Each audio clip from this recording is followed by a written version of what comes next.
At the first light of dawn, the ancient temples of Greece rise from the silence like guardians of a distant age. Their weathered marble columns, marked by centuries of wind and time, cast long shadows across the stone ground. In this solemn and timeless atmosphere begins our exploration, journey into myth not as fantasy, but as a cultural and historical legacy. For the ancient Greeks, myths were not simple stories. They were reflections of belief, identity, and tradition. Among all heroic figures, none stands out more than Heracles. He was not merely a legendary warrior. He was a symbol of strength, endurance, and the struggle between human limitation and divine expectation. Temples, inscriptions, and fragmented manuscripts testify to the deep reverence the Greeks held for him. By examining these ancient artifacts and texts, we uncover how myth functioned as a lens through which people understood the world around them, life, death, the gods, and the boundaries between mortal and immortal realms. And it is within this historical framework that the most formidable of Heracles' challenges emerges: his descent into the underworld. The narrative of Heracles' 12th labors represents not just a sequence of heroic feats, but a structured cultural framework reflecting Greek values, ritual practices, and symbolic encounters with forces beyond mortal comprehension.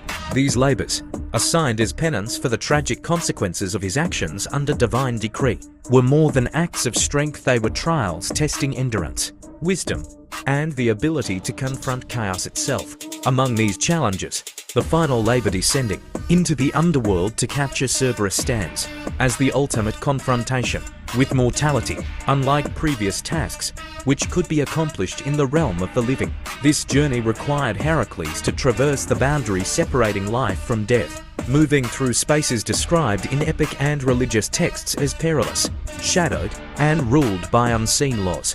The underworld was conceived not merely as a place of punishment, but as a domain governed by order and ritual, a mirror of the human fear of mortality and the unknown. Heracles' passage was facilitated by divine guidance. Hermes, the psychopomp and guardian of souls, and Athena, embodiment of wisdom and strategic insight, accompanied him as he navigated the dark corridors and rivers of this netherworld. Along the way, he encountered spirits and liminal entities, manifestations of ancient beliefs about death, the afterlife, and the moral architecture of the universe. Each step was both literal and symbolic. Moving through the underworld represented a mastery over fear, an assertion of human courage in the face of the inescapable. Historical sources, from Homeric epics to later mythographers, provide varied details of this journey, blending narrative, ritual, and philosophical reflection. Heracles' successful capture of Cerberus, the monstrous three-headed guardian of the dead, was less an act of conquest than a demonstration of harmony between human courage and divine sanction. In this way, the myth functions as a cultural document, revealing how the Greeks understood heroism, the boundaries between mortal and immortal, and the perpetual tension between chaos and order that defined their world. Heracles, known to the Romans as Hercules, was more than a legendary figure. He was a product of both history and cultural imagination. His story emerges from the complex web of ancient Greek religious practices, local cults, and epic poetry. Archaeological evidence, such as Mycenaean artifacts and early statues, suggests that his image as a heroic figure dates back to the late Bronze Age, where he was likely venerated as a protector and symbol of extraordinary strength. The Greeks considered heroes as intermediaries between mortals and gods, embodying human potential elevated to its extreme. Heracles' birth, the son of Zeus and the mortal Alcmene, reinforced this duality. Divine power fused with human vulnerability. Unlike ordinary men, he undertook tasks that no mortal could endure, a theme central to his identity. These tasks, later codified as the 12 labors, were not arbitrary feats. They represented ritualized trials, moral lessons, and symbolic encounters with forces beyond the human realm. His reputation spread through oral tradition long before it was committed to text. Epic poets and tragedians amplified his deeds, each city-state adding its own interpretation to the myth. In some regions, he was a warrior and liberator. In others, a purified agent confronting death and chaos. Archaeological records show dedications to Heracles from all corners of the Greek world. Shrines, votive offerings, and inscriptions demonstrate a cultic presence that blurred the line between worship and storytelling. Through these historical and archaeological layers, we see Heracles not merely as a tale of strength, but as a cultural lens. He embodies the Greek understanding of human limits, divine intervention, and the moral dimensions of courage and endurance. By tracing his origins, we begin to understand why his descent into the underworld, the ultimate confrontation with mortality and the unknown, remains one of the most compelling and enduring narratives in classical mythology. The Greek underworld, known as Hades, was conceived as a complex and multifaceted realm, a territory lying at the edges of the mortal world and beneath the surface of the earth. Contrary to later popular depictions of a place solely of punishment, the underworld was envisioned as a structured domain governed by strict laws, where souls led shadowy existences and divine forces maintained order. Rivers such as the Styx and Acheron, vast caverns, and liminal zones delineated its geography, each embodying symbolic meaning that reflected ancient Greek perceptions of life, death, and the afterlife. Literary sources, from the Homeric epics to Orphic hymns, describe the underworld in both vivid and allegorical terms. Souls drifted in gloom, ferried across rivers by Charon, the psychopomp of the dead, while judges like Minos, Rhadamanthus, and Aeacus determined the fate of those who had transgressed divine law. The realm was dark and mysterious, yet highly ordered. Even within its apparent chaos, there existed a moral and cosmological architecture that underscored the Greeks' understanding of justice, balance, and cosmic law. For Heracles, the underworld represented both a physical and metaphysical challenge. His descent was not mere exploration, but a ritual passage, a confrontation with ultimate boundaries. Every element rivers that defied navigation, shadows of former heroes. The oppressive silence of the dead served as tests of courage and composure. Ancient thinkers interpreted such journeys as emblematic. The hero navigating the underworld was a human, asserting agency in a domain dominated by forces far beyond mortal comprehension. The presence of divine guides, such as Hermes and Athena, emphasized that no mortal could traverse these realms alone. Their guidance was both practical and symbolic, illustrating the intersection of human endeavor with divine sanction. In traversing Hades, Heracles embodied the Greek ideal of the hero, one who engages with the unknown, confronts mortality directly, and emerges transformed. This conceptualization of the underworld, dark, perilous, yet structured, provides the backdrop against which his ultimate confrontation with Cerberus would occur, the pivotal event defining the culmination of his labors.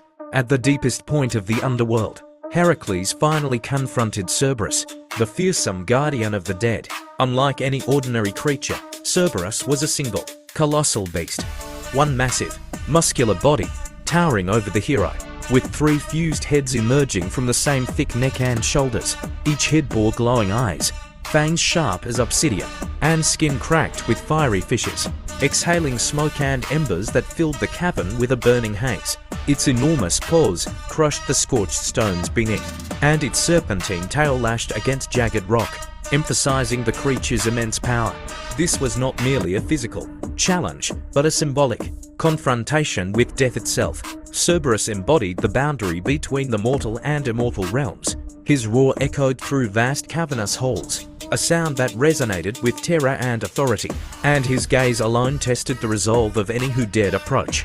The infernal landscape surrounding him, the rivers of molten lava, thick sulphurous fog, and jagged basalt formations served as a manifestation of the chaos and danger inherent in the realm of the dead. Heracles, though smaller in scale, advanced with unwavering determination. He understood that brute force alone would not suffice. The labor required courage, precision, and divine favor. The tension of the encounter was palpable. The air shimmered with heat, smoke curled between the hero and the beast, and the cavern seemed to contract with every growl. Ancient sources depict this meeting as the ultimate test of mortal and divine synergy, where human strength and divine sanction intersected. This confrontation would become iconic in Greek mythology. Cerberus was both a literal and metaphorical obstacle, the monstrous sentinel of the underworld, the embodiment of death, chaos, and the unknown. Heracles' ability to face and ultimately Subdue the creature demonstrated the essence of heroism in the Greek imagination, a mortal capable of engaging with forces far beyond ordinary comprehension, a figure whose courage allowed him to walk through death and emerge victorious. The confrontation between Heracles and Cerberus was the ultimate test of strength, courage, and composure. The beast was colossal, towering over the hero, its three fused heads snapping and roaring in unison. Smoke and embers rose from its cracked, lava-like skin, while its massive paws crushed the jagged stones of the cavern floor. Every movement of the monster sent tremors through the underworld, the oppressive heat and sulphurous fog amplifying the sense of imminent danger. Heracles, though much smaller in scale, advanced with unwavering determination. He grasped the central head by the throat with both hands, muscles bulging and veins straining, bracing his feet against the uneven, scorched rock. The two lateral heads lunged at him, but he maneuvered skillfully, pushing, twisting, and leveraging his enormous strength. The struggle was not merely brute force. It demanded precision, timing, and the focus of a hero fully aware that failure meant death or eternal imprisonment within the infernal realm. The cavern shook with the intensity of the clash. Molten rivers glowed red-orange beneath the combatants, casting dramatic reflections on their forms. Dust, smoke, and falling embers filled the air, swirling around the figures, as if the underworld itself bore witness to the epic struggle. Cerberus growls echoed against jagged walls, a terrifying reminder of the boundary between life and death that Heracles dared to cross. This battle was both literal and symbolic, the hero asserting dominion over death, chaos, and the unknown. Every strain, every maneuver demonstrated the union of mortal courage and divine favor. In subduing Cerberus, Heracles did not destroy the creature. He restrained it, bending its three heads toward the ground, asserting control without annihilation. The encounter solidified his role as the ultimate Greek hero, capable of navigating and overcoming forces that lay far beyond human comprehension. Having subdued Cerberus, Heracles began the formidable task of returning to the world of the living. The journey was no less perilous than the descent itself, for the underworld remained a domain of chaos and shadow. The colossal beast, a single infernal entity with three fused heads and a body cracked with fiery fissures, resisted every step, its massive paws striking the scorched stones. Smoke and embers rose from its body, curling into the air and mixing with the lingering fog of the cavern, creating a thick, oppressive atmosphere. Heracles, though much smaller in scale, moved with unwavering strength and precision. Clad in his lion-skin cloak, muscles taut, and veins visible under the strain, he grasped the central neck and shoulder folds of Cerberus. His legs braced against uneven volcanic rocks, while his arms forced the massive heads downward, controlling the monster without injuring it. Every movement required calculated force. One misstep could send both hero and beast tumbling into molten rivers or jagged rock. The entrance to the world above approached, a narrow shaft where daylight began to pierce the gloom. A single ray of sunlight struck the figures, highlighting the contrast between mortal hero and infernal guardian. Around them, broken statues and melted remnants of ancient rituals bore silent witness to the hero's passage, remnants of the underworld's ominous past. The heat shimmered, embers drifted, and the cavern seemed to contract with each struggle, emphasizing the tension of this extraordinary feat. This return was more than a physical accomplishment. It symbolized the triumph of courage, discipline, and divine favor over death itself. Heracles emerged from the shadowed depths, the colossal Cerberus restrained at his side, a living testament to human determination elevated by divine sanction. Through this labor, the hero demonstrated the Greek ideal, a mortal capable of facing the ultimate unknown, mastering the forces of chaos, and returning victorious to the realm of the living.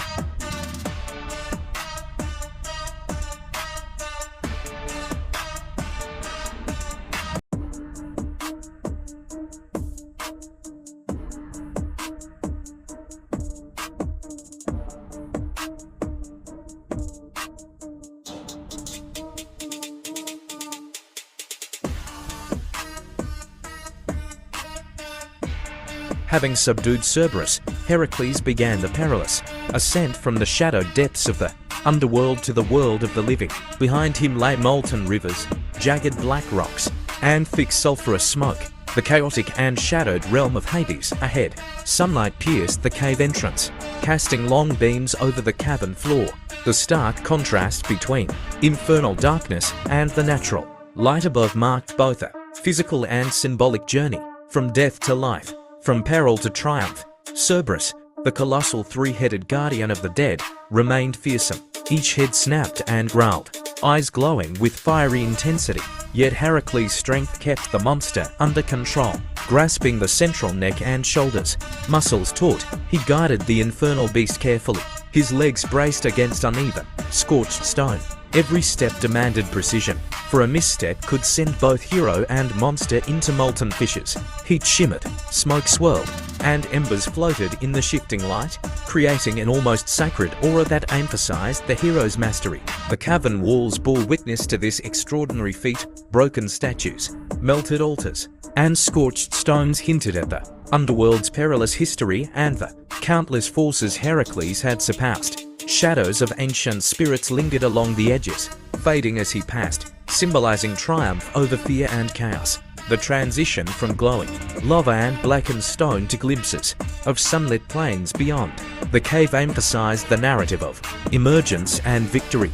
Heracles' return with Cerberus was not just a physical triumph but a demonstration of mortal courage harmonized with divine favor. He had confronted death itself, subdued a force beyond ordinary comprehension, and returned victorious. Cerberus, still formidable yet controlled, symbolized that even the most terrifying forces could be met with courage, wisdom, and strength. The sunlight ahead represented renewal, hope, and the enduring legacy of heroism. Heracles' final labor immortalized him in myth, a mortal who faced the ultimate unknown, mastered chaos, and emerged transformed, leaving a legend that would echo through generations.